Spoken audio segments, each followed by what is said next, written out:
পার্শ্ববর্তী তরুয়ার বিলে অস্ত্র এবং গোলাবারুদ সহ ব্যাগটি ফেলে দেয়। পরবর্তীতে তার দেওয়া তথ্য অনুসারে হত্যা চেষ্টায় ব্যবহৃত দুটি বিদেশি পিস্তল, দুটি ম্যাগাজিন, 41 রাউন্ড গোলাবারুদ এবং একটি খেলনা পিস্তল উদ্ধার করা। ফয়সালের গতিবিধি পর্যবেক্ষণ এবং প্রযুক্তির সহায়তায় জড়িত অপর ব্যক্তি মোটরসাইকেল চালক আলমগীরকেও শনাক্ত করা হয়। ঘটনাস্থলে সিসিটিভি ফুটেজ পর্যালোচনা করে হত্যায় ব্যবহৃত মোটরসাইকেলটির সম্ভাব্য নাম্বার প্লেট ঢাকা মেট্রো ল 546375, যার মালিক মোহাম্মদ আব্দুল হান্নানকে মোহাম্মদপুর থেকে গ্রেফতার করা হয়। পরবর্তীতে জানতে পারা যায় ফয়সাল করিম তার স্ত্রীর বাসা নরসিংদীতে 11 ডিসেম্বর আনুমানিক সকাল 6টা পর্যন্ত অবস্থান করেন। তিনি আগারগাঁওয়ের উদ্দেশ্যে রওনা করে আনুমানিক সন্ধ্যা 8টায় বোন জেসমিনের বাসায় পৌঁছান। পরদিন 12 ডিসেম্বর ভোর 5টায় আগারগাঁও থেকে ফয়সাল করিম ও তার সহযোগী আলমগীর গ্রিন জোন রিসোর্ট এর উদ্দেশ্যে উবার যোগে যাত্রা করেন এবং আনুমানিক সকাল 5:30টায় গ্রিন জোন রিসোর্টে উপস্থিত হন।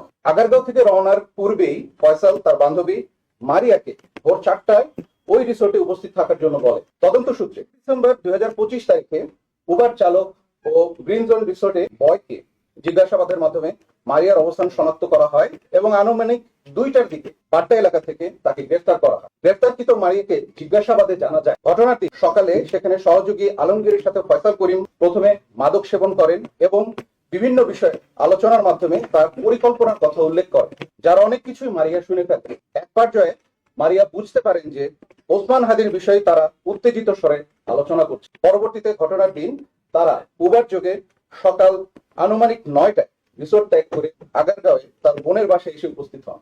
উক্ত বিষয়টি গ্রিন জোন রিসোর্টের সিসিটিভি ফুটেজ পর্যবেক্ষণের মাধ্যমে আমরা নিশ্চিত হই। এক্ষেত্রে গ্রেফতারকৃত মারিয়ার দেওয়া তথ্য অনুযায়ী ফয়সালের স্ত্রী শাহেদা পারভিন সামিয়া এবং ফয়সালের শ্যালক ওয়াহিদ আহমেদ শিপুর অবস্থান শনাক্ত করা হয়। পরবর্তীতে 13 ডিসেম্বর আনুমানিক দুপুর 12টার সময় শিপুকে নরসিংদী হতে গ্রেফতার করে র্যাপিড অ্যাকশন ব্যাটালিয়ন। গ্রেফতারকৃত শিপুর দেওয়া তথ্য অনুযায়ী 14 ডিসেম্বর সকাল 6টায় ফয়সালের স্ত্রী সামিয়াকে নরসিংদী হতে গ্রেফতার করা। 15 ডিসেম্বর আগারগাঁওয়ে উপস্থিত ফয়সালের বোনের বাসা শনাক্ত করে ওসমান হাদিকে হত্যা চেষ্টায় ব্যবহৃত দুটি ম্যাগাজিন, 11 রাউন্ড গোলাবারুদ, বিপুল সংখ্যক চেক এবং অন্যান্য আলামত উদ্ধার করা হয়। সিসিটিভি ফুটেজ বিশ্লেষণ এবং প্রযুক্তির মাধ্যমে মোহাম্মদ কবিরকে ফয়সালের সাথে ইনকিলাব কালচার সেন্টারে উপস্থিতের বিষয়টি নিশ্চিত করা হয় এবং পরবর্তীতে তাকে 15 ডিসেম্বর দুপুর 1টায় ফতুল্লা থেকে গ্রেফতার করা। গ্রেফতারকৃত ফয়সালের স্ত্রী সামিয়ার তথ্য অনুযায়ী গত 16 ডিসেম্বর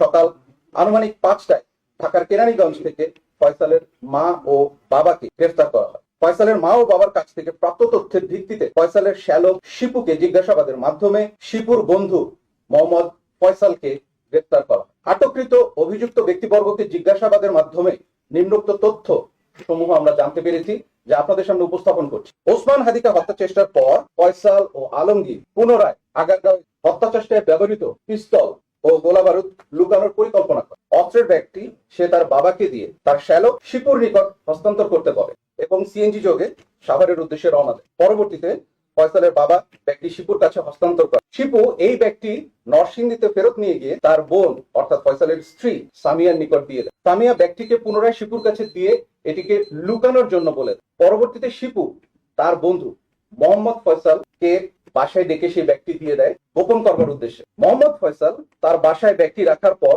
সোশ্যাল মিডিয়ায় দেশের সার্বিক পরিস্থিতি দেখে ভীত হয়ে পার্শ্ববর্তী তরুয়ার বিলে অস্ত্র এবং গোলাবারুদ সহ ব্যাগটি ফেলে দেয়। পরবর্তীতে তার দেওয়া তথ্য অনুসারে হত্যা চেষ্টায় ব্যবহৃত দুটি বিদেশি পিস্তল, দুটি ম্যাগাজিন, 41 রাউন্ড গোলাবারুদ এবং একটি খেলনা পিস্তল উদ্ধার করা। র্যাবের মূল লক্ষ্যই হলো অপরাধ নির্মূল করে একটি নিরাপদ, শান্তিপূর্ণ এবং সুশৃঙ্খল সমাজ গড়ে তোলা। আর তাই এই ধরনের অপরাধীদের বিরুদ্ধে আমাদের এই অভিযান চলমান থাকবে এবং এই ঘৃণ্য হত্যাকাণ্ডের সাথে জড়িত মূল অপরাধীদেরকে অবশ্যই আইনের আওতায়